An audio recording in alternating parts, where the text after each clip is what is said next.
Hey everyone, welcome back to my channel. Today I have come with a wonderful topic that is a play written by Girish Karnad, The Fire and the Rain.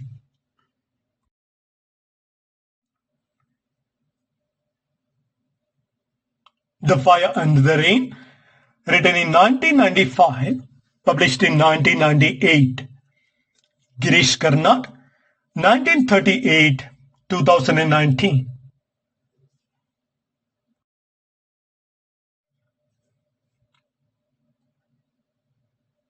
Girish Karnad was a celebrated Indian playwright, actor and a director known for blunting mythology with contemporary themes.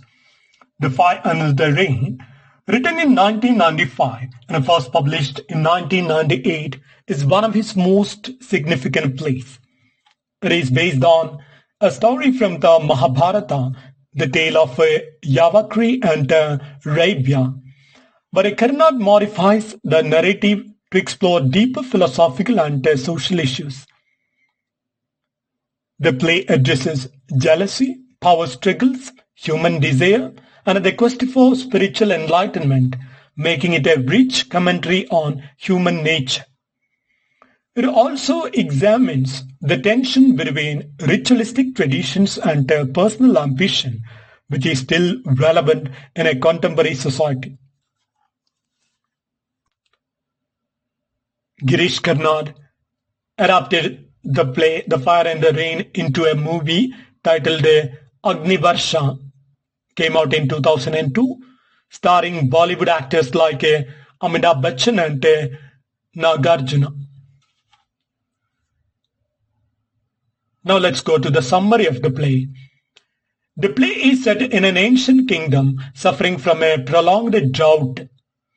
A great yajna, that means fire sacrifice, is being performed by the royal priest Paravasu to invoke rain, but hidden behind this religious ritual are betrayals, ambitions, and complex human emotions.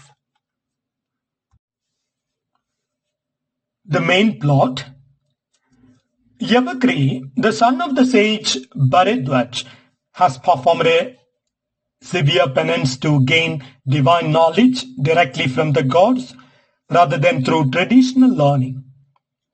However, his arrogance leads to his downfall.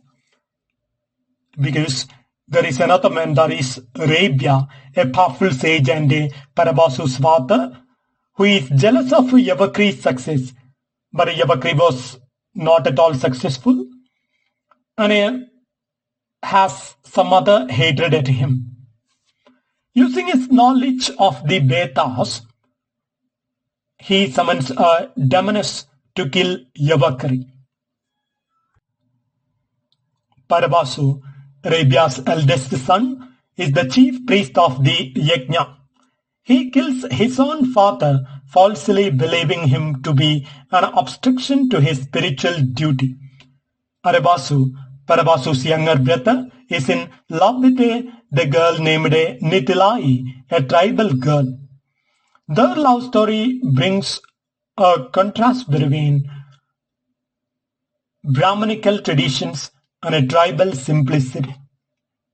Nitilai, a symbol of purity and love, is later killed due to societal norms. Indra, the god of rain, finally appears at the climax. He tests Arabasu and offers him a boon. Instead of seeking revenge, Arabasu asks for rain to end the drought, proving his selflessness. The play ends with the rain finally falling, symbolizing the cleansing of sins and the triumph of purity over deceit. Now let's analyze the characters. First of all, Yavakri, son of Bharadwaj, he desires knowledge without effort. He gains divine wisdom but misuses it, leading to his downfall. Represents arrogance and impatience in spiritual pursuits. Next character, Rebya, a learned but a jealous sage, father of Paravasu and Aravasu, uses dark magic to kill Yabakri. He represents the dangerous side of knowledge and power. The next character, Paravasu, the chief priest of the fire sacrifice, kills his own father to continue the yajna, represents blind ambition and moral corruption. The next character, Aravasu, the younger brother of Paravasu, in love with Nitilai, an innocent and a kind-hearted person, chooses compassion over revenge, leading to the rain. The next character, Nitilai, a tribal girl who loves Arabasu but is rejected by society. She represents love, purity and freedom from rigid traditions. Killed because she defies societal norms. The next character, Vishaka, wife of Paravasu but treated cruelly by him. She represents the oppression of women in patriarchal societies. The next character, Indra, the god of rain, who appears in the final scene, tests Aravasu's character before granting rain. Now let's talk of the themes in the work. Desire versus duty. Characters like Yavakri and Paravasu are torn between personal ambitions and their moral responsibilities. Yavakri desires instant knowledge, while Paravasu desires power at any cost. Power and betrayal. The play is filled with betrayals. Paravasu kills his father, Yavakri violates Vishaka, and a society betrays Mithilai. Girish Karnad shows how power corrupts even the most learned individuals. The role of women. Vishaka and Nithilai are both victims of male dominance. Vishaka is trapped in an unhappy marriage, while Nithilai is punished for breaking social norms. Karnad critiques patriarchy and the rigid caste system. Knowledge versus wisdom. Yavakri gains knowledge from the gods but lacks wisdom. Arvasu, on the other hand, is wise because he understands compassion and sacrifice. Rituals versus humanity. The yajna, a great fire ritual, is meant to bring a rain but is filled with deception and bloodshed. Karnad questions whether rituals alone can bring a peace and a prosperity. Next theme, nature and a cosmic justice. The final rain symbolizes forgiveness and renewal. It suggests that true righteousness is rewarded by nature and the gods. Now let's discuss the setting of the work. The play is set in an ancient Indian kingdom suffering from a long drought. The fire sacrifice is held to appease the gods, but the setting reflects a society that is more concerned with the power rather than spirituality.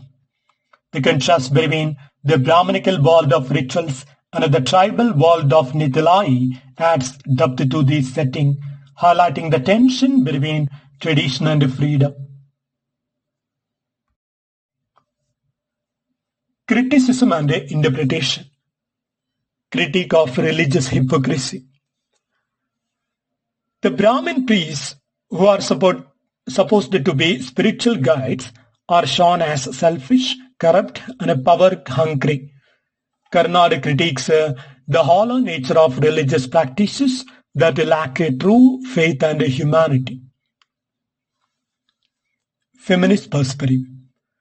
Vishaka and Nithilai suffer at the hands of a male-dominated society. Karnad questions the position of women in patriarchal traditions, making the play relevant even today. Social hierarchy and caste. The love story of Aravasu, who is a Brahmin, and Nithilai, who is a tribal girl, highlights caste discrimination.